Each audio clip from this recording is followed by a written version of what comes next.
네, 안녕하세요. 홍승수입니다. 오늘은 정부 예산안 발표한 것에 대해서 한번 해석해보는 시간을 가져보려고 합니다. 657조에 대해서 예산안 발표를 했는데 올해보다 이제 2.8% 정도 오른 수치예요. 물론 이제 세부 내역을 보면은 줄어든 것도 있고 늘어난 것도 있는데 이런 부분들을 세부적으로 살펴보면서 정부가 내년을 어떻게 준비하고 있는지, 어디에 포커스를 맞춰서 이 돈을 쓰려고 하는지 그런 것들을 좀 알아보려고 하고요. 그것을 알아보면은 내년도 지원 사업이나 뭐 과제를 이제 우리가 참여를 할 때 어디에 포커싱을 맞춰서 어필을 해야 되는지가 나오겠죠. 그런 것들을 한번 알아보는 시간을 가져보겠습니다. 최대한 좋은 내용으로 알차게 영상 찍어 볼 테니까요. 집중해서 잘 들어주시면 감사하겠습니다. 네, 영상 시작하겠습니다. 네, 오늘 기획재정부에서 발표한 2024년 예산안 발표 자료입니다. 여기 보시면은 2024년 예산안에 656.9조, 657조 이렇게 예산이 편성이 되었다 이렇게 보시면 되는데, 물론 뭐 중간에 좀 더 바뀔 수는 있습니다. 근데 현재 기준으로는 657조 이렇게 편성이 되었다고 보시면 되고요.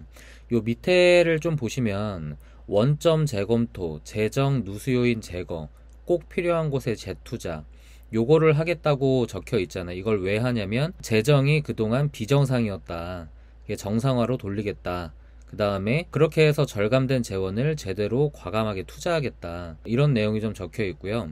이게 보면 모든 사업 타당성과 효과성 재검토, 그 다음에 낭비적 지출 사업 폐지 삭감, 요렇게 적혀 있어요. 그 다음에 관행적 R&D, 이런 단어들이 어떤 것과 귀결이 되냐면, 우리가 지원 사업을 선정이 되고 나서 돈을 지원받고 그 다음에 그걸 쓰고 나서 완료 보고서라는 걸 내거든요. 근데 그 완료 보고서도 이제 제출하게 되면은 주관부처 회계팀에서 다 검수를 해요. 다 이제 검수하고 승인이 되면 그 다음에 이제 승인 아니면은 불승인, 이렇게 불승인 만약에 되면은 다시 환수해야 되거든요.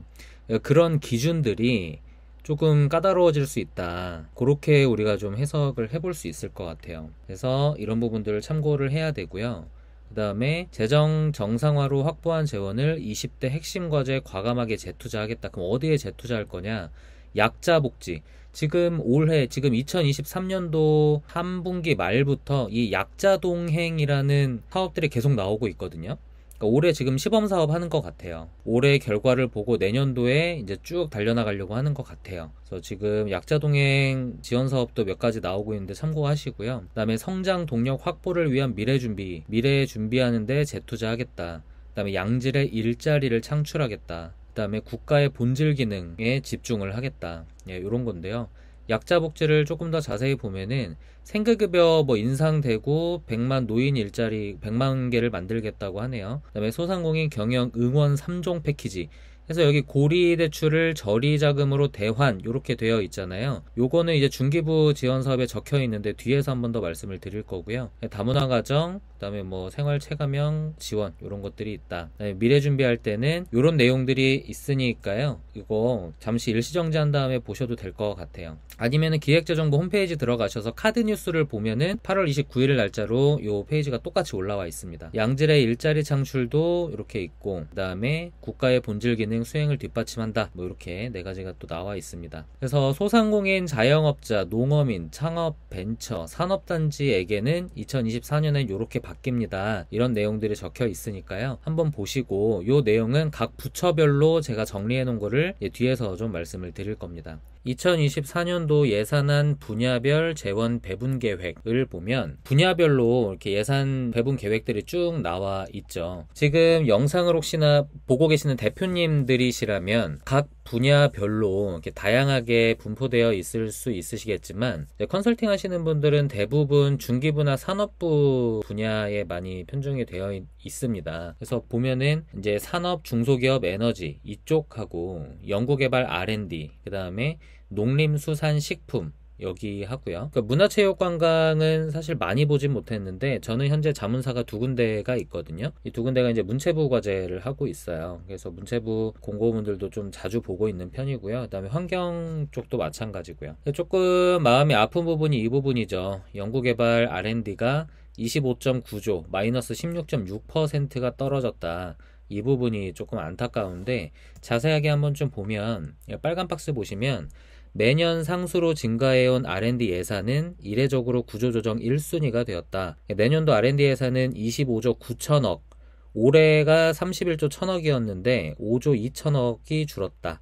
마이너스 16.6%. 네, 7조 원 규모의 구조조정을 거쳐 이중 2조에서 3조 원은 다른 사업으로 이관이 되고, 사실 다른 사업이라기보다는 보조금으로 좀 많이 넘어갔어요. 그리고 4조에서 5조 원은 삭감됐다. 이 내용이 있는데, 뒤에서도 말씀을 드리겠지만 R&D 이름을 도전적 R&D라고 이번 정부가 바꿔서 이제 이름을 부르거든요. 원래 자유공모형이라는 이름으로 쭉 썼었는데, 이거를 도전적 R&D로 바꾸는 건지 아니면 도전적 R&D가 새로 생기는 건지 명확하게 어떤 뭐 발표가 나오진 않았지만 자유공모형이 도전적 R&D인 것 같아요. 그러면서 뭐 이권 카르텔 이렇게 얘기를 하는데, 어쨌든 예산이 편성이 되고 그 안에서 우리가 지원 사업을 진행을 해야 된다면 올해보다는 내년이 R&D 진행하는 업체는 훨씬 많아질 거거든요. 연차도 오래되고 아이템들은 계속 발전이 되니까요.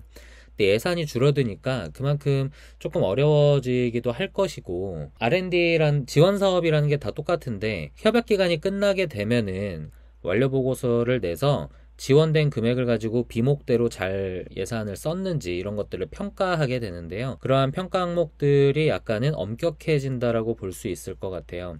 그래서 그런 거에 대한 해결 방안이나 이런 부분들은 뒤에서 조금 더 설명을 드리도록 하겠습니다. 우리가 집중해야 될 부처를 보면은 중기부하고 산업부를 보통 이제 많이 말씀을 하시는데요. 저는 문체부하고 농림축산식품부, 과기부 뭐 이런 쪽도 좀 집중해서 보시면 좋겠다라는 말씀을 드리고 싶어요. 요 각 부처별로 제가 중요 사항들을 쭉 안내를 해드릴 테니까 한번 보시면 좋겠는데요.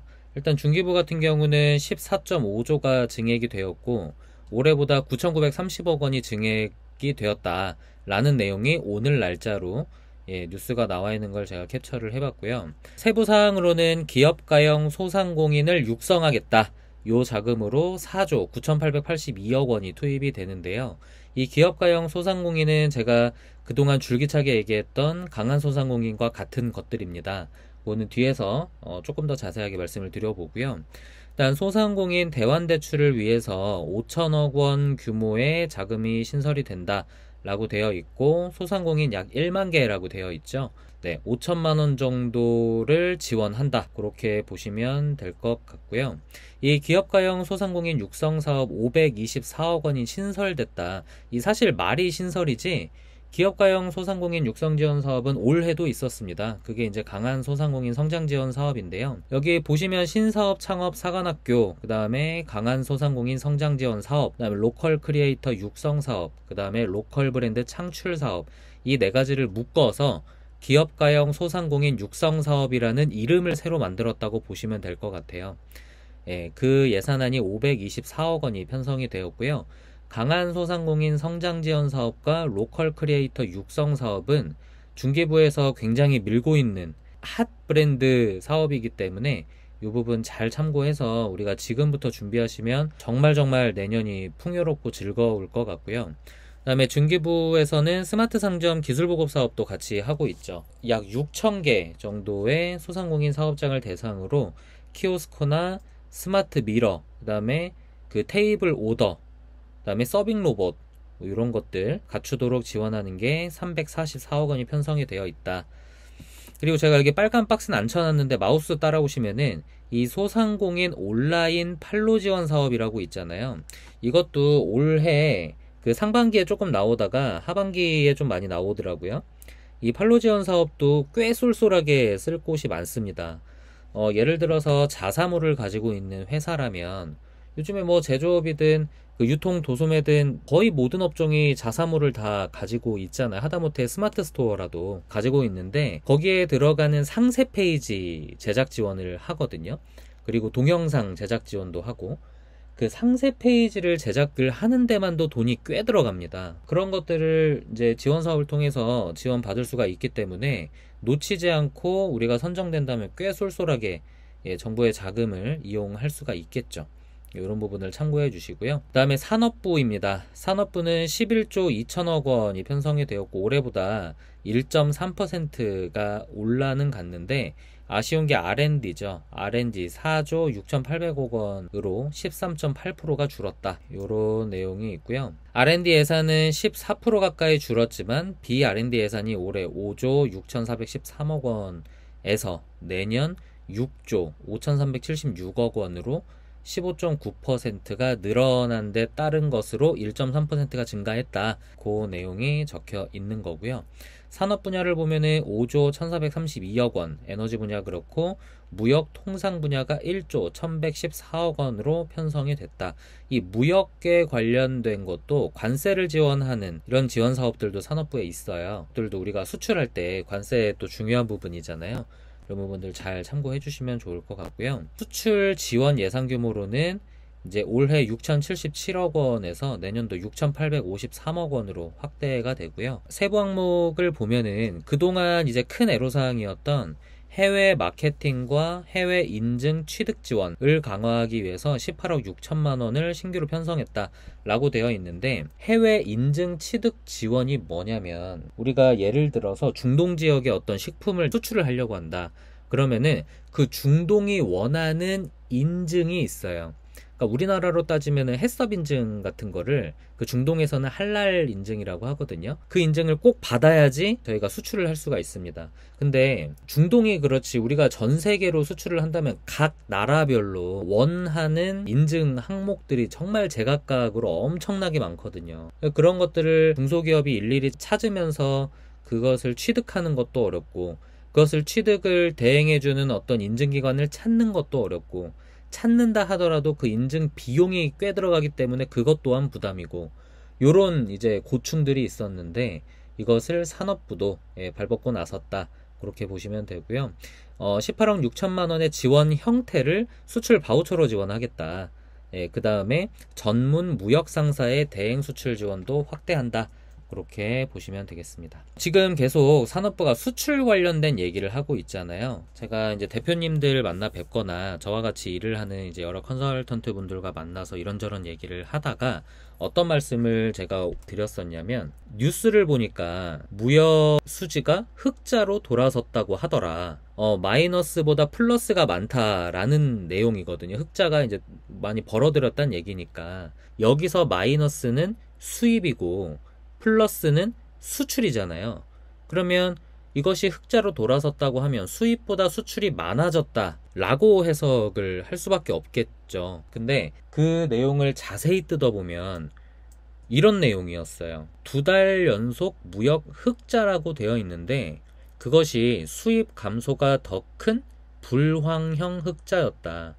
뭔 얘기냐면 수출도 수입도 다 줄었어요. 다 줄었는데 수입이 더 줄어든 거예요. 그러니까 상대적으로 반사이익을 본 거죠. 수출 요 지표가. 수출도 16.5%가 감소했고 수입도 2.5%가 감소했는데 수출보다 수입이 더 마이너스다 보니까 반사이익으로 수출이 많아 보였다. 근데 그것을 가지고 흑자다라고 보도하는 언론 매체가 있더라고요. 그래서 그것을 보면서 약간의 눈속임 같은 보도였는데 의도가 있다. 저는 이제 그렇게 생각을 했었고요. 내년도 수출 관련된 내용들이 좀 많이 생기겠구나 생각은 했었거든요. 근데 지금 산업부하고 뭐 더 말씀드리겠지만 각 부처별로 수출에 관련된 내용들이 굉장히 많이 편성이 되어 있습니다. 그래서 내년에 이 영상을 보시는 대표님들은 수출 관련된 내용을 집중을 하시면 좋을 것 같고, 저희 같은 컨설턴트 분들도 이제 수출 관련된 내용들을 잘 인지하고 계셔서 도움을 주시면 좋을 것 같아요. 네, 그래서 여기 보면은 이 얘기죠. 16.5% 정도의 수출액 하락이 있었고 수입액은 25.4% 각각 감소했는데 얘가 덜 줄어들어서 많아 보인다. 그 내용이고, 그래서 불황형 흑자 탈출 관건은 수출 반등이다. 그래서 수출에 관련된 지원 사업들이 많이 나올 것이다 라고 보시면 될 것 같고요. 지금 보시는 화면은 제가 그 원데이 특강 진행할 때 보여드리는 이제 장표 중에 하나인데요. 저희가 지원 사업을 이제 하거나 어떤 정책 자금에 관한 사업 계획서를 제출하고 또는 IR 발표를 하고 할 때 그것을 듣는 심사위원분들의 어떤 마인드, 머릿속을 한번 헤집어보자. 그 내용으로 제가 이 장표를 보여드리는데, 지금 여기 요 검은색으로 가려놓은 3개 화면은 원데이 특강을 참석하시는 분들께 제가 드리는 팁이기 때문에 유튜브에서 공개하지는 못하니까 가린 부분은 양해를 해주시고요. 다만 시장성 있는 기술인가? 이 부분은 지금 말씀드리는 수출과 관련된 부분이기 때문에 제가 오픈을 하는 거예요. 규모 있는 시장을 공략하는가, 그 다음에 비즈니스 모델은 확실한가, 글로벌 마켓에서도 경쟁력이 있는가, 이 부분이 심사위원분들이 머릿속으로 생각을 하는 중요 내용이라고 보시면 되는데 앞으로 더 중요해질 것이다. 근데 여기서 보면은 규모 있는 시장을 공략하는가, 그 다음에 글로벌 마켓에서도 경쟁력이 있는가, 이 부분을 어떻게 표현하냐면 탐셈쏨이라는 단어가 있어요.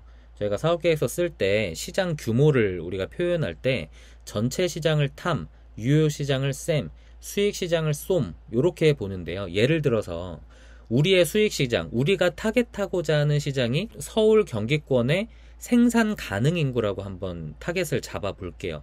그러면 그 생산 가능 인구의 유효 시장은 어떻게 되냐면 서울 경기 인구가 되는 거예요. 그 다음에 전체 시장은 대한민국 인구 전체가 되겠죠. 이렇게 이제 표현을 하는 건데, 보통은 우리가 발표하거나 사업계획서 적을 때 이 탐셈쏨을 국내 시장에 국한해서 적는 경우가 많이 있어요. 해외 시장을 타겟해서 적는 회사들도 물론 있지만, 제가 이제 보다 보면은 10팀 중에 한 6팀 정도는 국내 시장에 이제 국한이 돼서 이 탐셈쏨을 설명을 하시더라고요. 내년부터는 해외 시장으로 나가야 됩니다. 왜냐면 지금 무역 수지가 계속 마이너스예요. 흑자라고 보이긴 하지만 계속 마이너스입니다. 그래서 수출을 늘려야 되고, 불황형 흑자를 반등할 수 있는 건 수출밖에 없다. 부처별로 수출을 늘리고 있는 상황에 지원하는 이 기업에서도 수출에 관련된 어떤 이 포커싱을 맞춰서 시장 규모도 설명을 해줘야 이 받아들이는 심사위원들이 잘 받아들일 수가 있을 것 같다라는 거죠. 그래서 이 부분 좀 중요한 내용일 것 같아요. 참고해 주시면 좋겠고요. 산업부는 여기까지 하고 문체부 잠깐 보여드릴게요. 문체부는 그 자유, 연대 이렇게 보이는데요. 자유가 이제 R&D 관련된 거예요. 자유 항목. 그 기업이 하고 싶은 내용들의 이 큰 주제에 맞춰서 우리가 R&D를 이걸 하겠다라고 사업계획서를 내는 거고, 연대는 컨소시엄이죠. 요 주제에 맞춰서 2개 내지 3개 회사가 컨소시엄 이뤄서 이제 하는 건데요. 여기 보면 또 약자 프렌들리 정책 뭐 이렇게 있잖아요. 지금 약자를 엄청 밀고 있어요. 지금 시범사업도 하고 있고.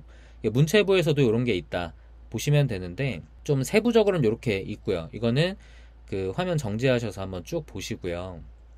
여기도 마찬가지.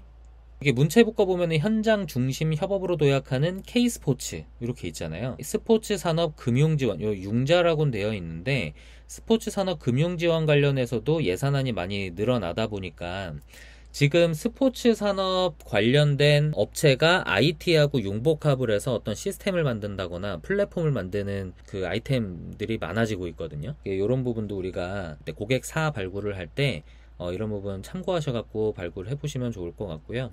그 다음에 농식품부입니다. 플레임은 농림축산식품부인데요. 여기도 예산안이 18조 3천억 원이 편성이 되었다. 이 농림축산식품부, 농식품부 사이트 들어가서 공지사항 보면은 문서 떠 있는데 그 중에 한 4번째 페이지인가 보면 여기 나와요. 5째, 수출 및 공적 개발을 확대해서 국격을 제고하고자 하였다. 이렇게 돼 있잖아요. 수출 농가 판매 조직 지원 875억이었는데 946억으로 늘렸다. 이런 내용들이 좀 있어요. 농식품부는 최근 윤석열 대통령께서 수해 현장 등을 방문하여 농가들을 어쩌고저쩌고. 우리가 사업계획서를 적을 때 본 지원 사업의 필요성이라는 대주제를 적어놓고 세부 내용을 적을 때 너희들하고 우리가 같은 궤를 가지고 있어. 이런 내용들을 적어주면 좋은데, 농식품부가 윤석열 대통령께서 수해 현장 등을 방문해서 농가들을 위로하고 신속한 피해 복구를 약속하는 등의 어떤 애정과 관심을 보이는 것과 더불어 당사도 등등등등등등 이런 내용들을 적으면서 같은 궤를 하고 있다 라고 적어주면 또 좋을 것 같고, 푸드테크, 그린바이오, 반려동물 연관산업 등 신산업 집중 육성을 하겠다 이런 것도 적혀 있고요. 여기 보시면 상단에 2027년까지 K푸드 230억 불 수출 목표, 이 목표를 정해놨어요. 지금 농식품부에서. 우리도 이 수출 목표를 따라가야겠죠. 농식품부에 있는 어떤 지원 사업을 하려는 회사는 그 사업계획서에 목표, 계획 이런 거 적을 때 이런 내용들 같이 적어주는 거예요. 세계 10위권 경제대국 위상에 걸맞도록 공적개발도 대폭 확대하겠다. 이런 내용들 같이 적어주는 거죠. 놓치시면 안 됩니다. 그래서 지금 제가 각 부처별로 이제 몇 가지 안내를 드렸는데 모든 부처를 제가 다 설명드릴 수는 없고 요 정도 좀 중요하다고 생각되어지는 부분들 몇 가지 발췌했는데요. 썸머리를 좀 해드릴게요. 첫 번째, 24년도 예산은 657조로 작년 대비 2.8% 늘었습니다. 그 이야기는 총 수입은 612조로 예상이 되는데 약 45조의 적자 운영을 한다는 얘기고, 이것을 메꾸기 위해서 기업의 관행적인 지원금은 삭제될 예정입니다. 그리고 또한 완료보고서 등등의 어떤 후처리 과정이 조금 엄격해진다, 그렇게 좀 보셔야 되고, 지정공모형보다는 자유공모형, 정부에서는 도전적 R&D라고 표현을 하던데 이런 것들이 좀 많아질 것이다. 네, 이렇게 한 가지 정리를 하고요. 두 번째, 중기부 예산이 늘었다. 소상공인 대환대출을 늘리고 인당 5천만원씩 만명에게 총 5천억 원을 지원을 할 건데, 괄호 열고 11%에서 4% 이렇게 돼 있잖아요. 고금리를 저금리로 대환해주는 자금이 열린다, 그렇게 보시면 되고, 꼭 11%가 아니어도 되고요. 꼭 4%로 변동된다는 게 아닙니다. 평균을 보니까 요렇더라 라는 내용으로 이해해 주시고, 그 다음에 기업가형 소상공인 육성 사업을 신설하고요. 그것은 곧 강한 소상공인 성장 지원 사업, 그리고 로컬 크리에이터 육성 사업을 눈여겨봐야 된다 라는 내용으로 귀결이 될 것이고, 스마트 상점 기술 보급 사업도 6,000개까지 늘린다. 네, 중기부는 이렇게 정리를 한번 해보고요. 그 다음에 산업부입니다. 산업부 예산이 소폭 늘었고 R&D 예산은 대폭 줄었다. 이는 곧 기업의 관행적인 지원금이 삭제될 예정이라고 볼 수가 있고, 도전적 R&D가 많아지고 그러므로 비목을 잘 써야 된다. 여기서 말하는 비목은 뭐냐면, 만약에 뭐 2년에 5억짜리 R&D가 이제 선정이 되었다. 그럼 그 5억에 대한 예산 편성, 집행, 세부사항 이런 것들을 적을 때, 만약에 5억을 이제 1년에 2억 5천을 받겠죠? 2억 5천을 어떻게 쓸 것인가에 대한 그 세부 항목을 비목이라고 해요, 보통. 그 비목을 잘 써야 된다. 왜냐면 후처리 과정, 과제가 끝나고 난 다음에 엄격해지기 때문에 비목을 잘 써야 된다. 그 다음에 산업부에서도 수출 지원을 늘린다. 윤 정권 이후에 수출이 흑자인 적이 없었고, 불황형 흑자는 있었고, 이는 곧 물가 상승과 경기 불황의 주범이라서 수출 실적을 늘려야 한다는 큰 미션이 생겼다. 이 때문에 특허청 기사 참고하시면은 해외 특허 예산을 늘린다라는 내용이 있어요. 그 다음에 물류 바우처 늘리고 해외 규격 인증 지원 사업 예산이 늘었습니다. 이는 곧 탐쌤쏨을 해외로 잡고 수출에 집중해야 한다 라는 것을 반증한다. 이렇게 산업부는 정리해 보고요. 네 번째, 문체부 예산 늘었습니다. 컨텐츠 산업 집중해야 되고, 단순 컨텐츠가 아닌 융복합, 그러니까 컨소시엄을 해야 하고요. 가장 좋은 융복합은 약자 동행이다. 약자 동행이 지금 여기저기 나오고 있기 때문에 약자 동행을 위한 어떤 융복합 지원 사업은 선정될 확률이 높아진다 라고 보시면 되겠습니다. 그리고 컨텐츠 또한 수출에 우리가 집중을 해서 한번 진행을 해봐야겠다 라고 정리를 하고요. 다섯 번째, 농식품부도 예산이 늘었고 역시 수출과 공적 확대다. 그 다음에 이는 2027년까지 230억 불을 해야 한다는 대목표가 있다. 이런 것들을 우리가 참고해서 농식품부의 어떤 지원 사업을 들어가거나 과제를 진행할 때 목표를 이런 부분들과 궤를 맞춰서 적으면 조금 더 좋겠죠. 이렇게 좀 정리를 한번 해봤고요. 8월 29일 날 예산안이 발표되었고, 그것을 이제 보면서 참 여러 가지 생각이 있었습니다. 2023년도도 그렇고 2024년도도 예산안을 보면서 집중해야 될 곳이 여기구나, 이런 생각들을 많이 해봤는데요. 제가 올해 사업계획서 코칭을 하면서 성공 확률이 꽤 높았던 것 같아요. 뭐 퍼센트를 여기서 숫자로 말씀드리긴 어렵지만 그래도 꽤 많이 코칭한 사업계획서가 많이 선정이 되었었는데, 이는 2022년도에 제가 2023년도 거 예산안을 보면서 저만의 목표를 세웠었거든요. 사업계획서 어떻게 써야 되는구나, 이 부처는 이런 내용을 목표를 가지고 일을 하려고 하는구나, 이런 것들을 이제 나름대로 정리를 해놓고 그 정리한 것을 토대로 사업계획서를 적다 보니까 그들이 읽기가 편한 거죠. 그래서 조금 확률이 높지 않았나 이런 생각을 해보는데, 그런 마인드로 2024년도 거 예산안을 지금 한번 정리를 해드려 본 거예요. 말이 조금 주저리 길긴 했는데 끝까지 들어주셨다면 네, 좋은 팁을 얻으셨을 거라 생각을 합니다. 네, 아무쪼록 2024년도 거 잘 준비하셔서 내년도 우리가 성공하는 한 해가 돼야 될 것이고요. 그리고 지금 8월 이제 다 끝나고 올해가 4달 남았는데요. 4달도 잘 마무리 하셔가지고 올해 마무리 잘 하시기를 기원합니다. 아무쪼록 영상 끝까지 시청해 주셔서 감사드리고요. 문의사항은 언제든지 전화나 카톡 또는 홈페이지 문의하기, 이메일 뭐 등등등 편하신 방법으로 연락 주시기를 부탁드립니다. 이상으로 영상 마치겠습니다. 고생하셨습니다.